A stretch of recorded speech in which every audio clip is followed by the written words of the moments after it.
Hello, this is Dr. Grande. Today's question is, can I analyze the case of Mica Miller? Just a reminder, I'm not diagnosing anybody in this video, only speculating about what could be happening in a situation like this. If you enjoyed this video, please like it, subscribe to my channel, and consider supporting me on Patreon. I will put the link to Patreon in the description for this video. First, I'll look at the background of this case, move to the timeline of the incident, then offer my analysis. Mica Miller was born on March 7, 1994, in Wichita, Kansas. In 2007, Mica, along with her mother, stepfather, and siblings, moved to Myrtle Beach, South Carolina. At some point, it appears as though Mica developed bipolar disorder. This disorder is characterized by depressive and manic episodes. In 2009, Mica met a man named John Paul Miller, who had been married to a woman named Allison since the year 2000. Mica became a worship leader at the Solid Rock at Market Common Church, which John Paul founded and where he worked as pastor. She would regularly babysit John Paul's children. In 2012, Mica married a man named Jeremy. John Paul officiated this wedding. In 2015, John Paul's wife Allison filed for divorce, claiming that she discovered that John Paul was having an affair with Mica. Allison also made other claims about John Paul. She implied that he was a vigorous supporter of the sex worker industry and was not particularly concerned about age restrictions when interacting with female members of the church. After divorcing Jeremy, Mica married John Paul. This was in 2017, when Mica was 23 years old and John Paul was 37. Not surprisingly, the marriage between Mica and John Paul broke down. In October 2023, Mica filed for divorce for the first time. On February 8, 2024, Mica was admitted to a mental health treatment facility. She claimed that when she was discharged from the hospital on February 10, she discovered that John had taken the keys to her vehicle and was driving it. She reported to the police that her vehicle had been stolen, but nothing was done about it because Mica was married to John Paul. They both had access to that vehicle. This same month, February, Mica's divorce filing from October 2023 was withdrawn. Not long after this, John Paul filed for separate support and maintenance. On March 11, 2024, Mica made a report to the police saying that she heard a pop while driving and noticed metal protruding from her tire. The police discovered that some type of tire deflation device had been used, which could be purchased online. Mica accused a specific man of causing the damage, but the man's name was redacted from the police report. The case did not move forward because there was insufficient evidence. A few hours later, Mica made a second report to the police, saying that the same man pulled up next to her at a gas station and tried to talk to her. As if this wasn't bad enough, Mica also reported that when she had the damaged tire repaired at a Honda dealership, mechanics found a GPS tracking device attached to her vehicle. The next day, March 12, John Paul's filing from February was dismissed. On March 18, Mica posted a video on Facebook saying she was going through a lot. On March 22, she posted a video offering help to people trapped in a relationship characterized by mistreatment. Next to the video, she wrote, quote, "Please share this with anyone struggling with leaving a dangerous situation because they think God will be mad at them," unquote. On April 8, Mica filed a police report in Myrtle Beach saying that John Paul posted a topless photo of her online. On April 15, 2024, Mica filed for separation. 10 days later, John Paul was served with divorce papers. Now moving to the timeline of the incident. On Saturday, April 27, 2024, at 2:54 p.m., a woman called 911 in Robeson County, North Carolina. She asked the operator if her phone could be located because she was going to bring an end to her own life and wanted her family to find her body. The woman disconnected the call, and the operator was unable to reach her. The location of the phone was the Lumber River State Park in Orem, North Carolina. This is about an hour and 20 minutes north of where Mica lived in Myrtle Beach, South Carolina. The police and state park rangers searched the area and found a black Honda Accord in the parking lot. The vehicle was registered to Mica Miller. In the passenger seat, there was a case for a Sig Sauer pistol. In the center console, there was a box of ammunition. 2 receipts were found in the vehicle, one for the pistol, indicating that it had been purchased from a pawn shop. The other receipt was from a convenience store. Both purchases occurred that same day. As the police continued to search the area, a man who had been fishing approached them, saying that he heard someone crying, followed by a gunshot. After this, he found a bag near the edge of the water. Mica's identification was in this bag. At 4:23 p.m., a witness called 911 and stated there was a body in the water. The police investigated and found the body of Mica Miller, along with a pistol that matched the case, which was found in her Honda Accord. The police were able to piece together what happened that day. At 11:38 a.m., Mica left her residence. She arrived at a pawn shop in Myrtle Beach at 12:12 p.m. She left at 12:34 p.m. after purchasing the pistol and ammunition.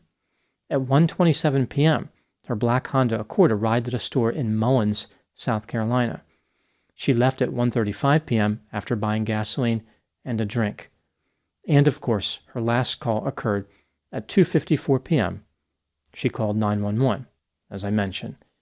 Mica's phone was recovered by investigators.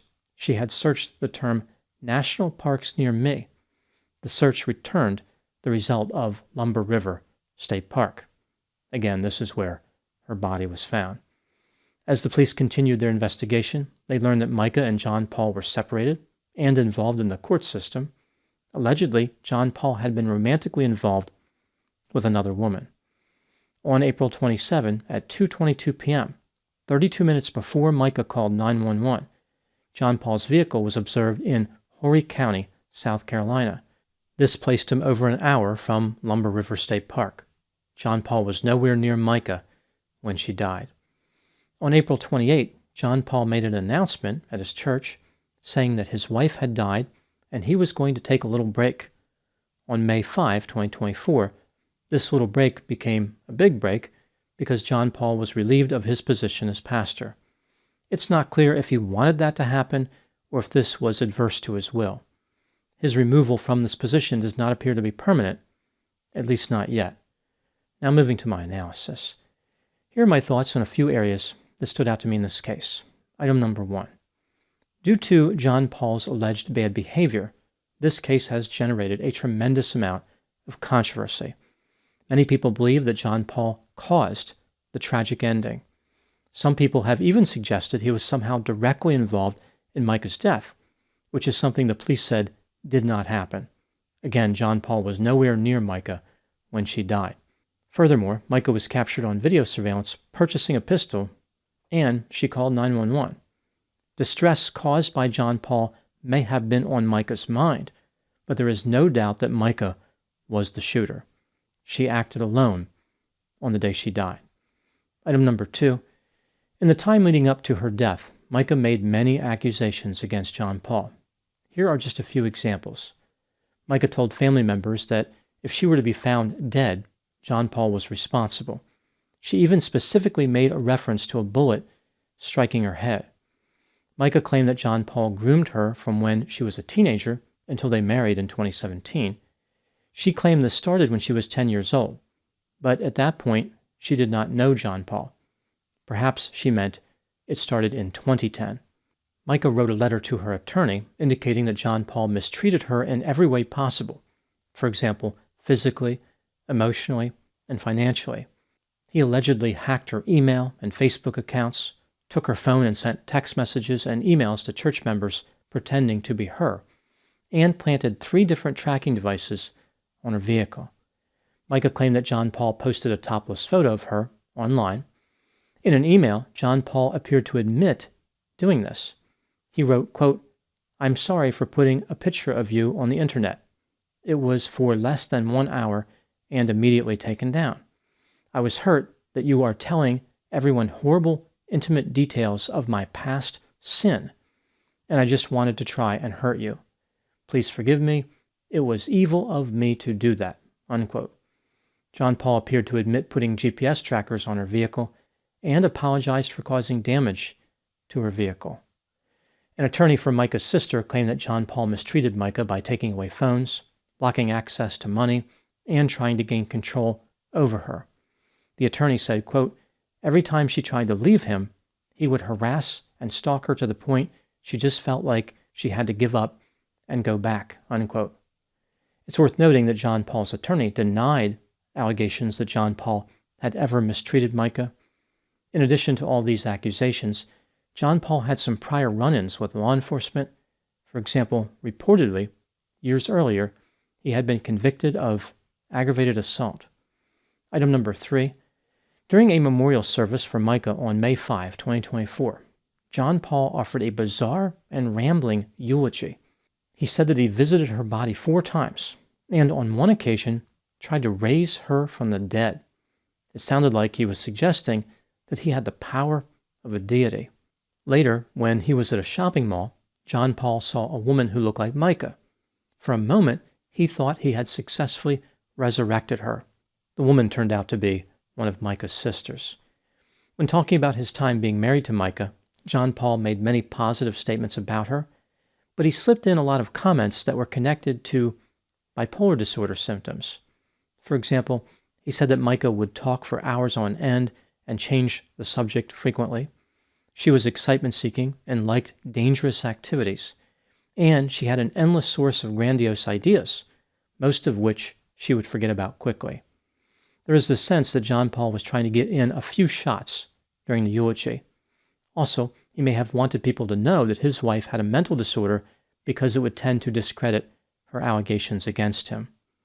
On top of all these odd behaviors, John Paul also behaved in an unrealistic and overly dramatic fashion during the eulogy.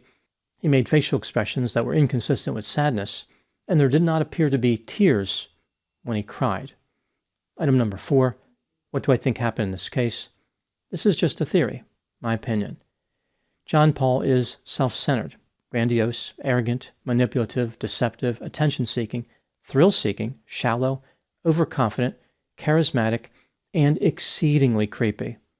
He falsely believes that he is special, has a sense of entitlement, and lacks empathy. When Mica was young and working in his church, John Paul allegedly had an affair with her. Their relationship was born out of poor judgment. Mica was more vulnerable to this because of her bipolar disorder symptoms. She was excitement-seeking and impulsive. John Paul probably seemed larger than life, maybe even as amazing as the deity who he thought he was. John Paul had a wide assortment of manipulation tactics at his disposal, but Mica's bipolar disorder symptoms made her reactions to manipulation efforts inconsistent and undesirable. John Paul was trying to maintain control, but he had no understanding of her mental health symptoms. He could not adjust his tactics accordingly. Certain things that John Paul did could have exacerbated Mica's symptoms. For example, if somebody is already paranoid, putting GPS tracking devices on their vehicle is only going to make that paranoia stronger. Unfortunately, Mica was unable to cope with both her mental health symptoms and the alleged mistreatment from John Paul. After the tragedy, John Paul desperately wanted to attribute Mica's allegations and her death solely to her mental illness. Some traction was obtained because some of Mica's claims did not make a lot of sense, but John Paul could not explain all of them away. It's true that his wife struggled with psychosis, but she had evidence to support some of her allegations. I doubt that John Paul will ever truly be held accountable. His strategy for moving forward is direct. He will simply wait for the controversy to dissipate and resurface as a pastor. Now moving to my final thoughts. People who suffer from bipolar disorder are at an elevated risk of being harmed. Often the danger comes from the symptoms of depression and mania, but it is not limited only to those symptoms. One significant but insidious risk is a tendency to have romantic relationships with people who are toxic, uncaring, and unsupportive. This is kind of like building a house on the sand. Mica Miller found herself attracted to, and then trapped by, a pernicious pastor who promised to be a solid rock, but turned out to be a false deity. Those are my thoughts in the case of Mica Miller. Please put any opinions and thoughts in the comment section. They always generate an interesting dialogue. As always, I hope you found my analysis of this topic to be informative. Thanks for watching.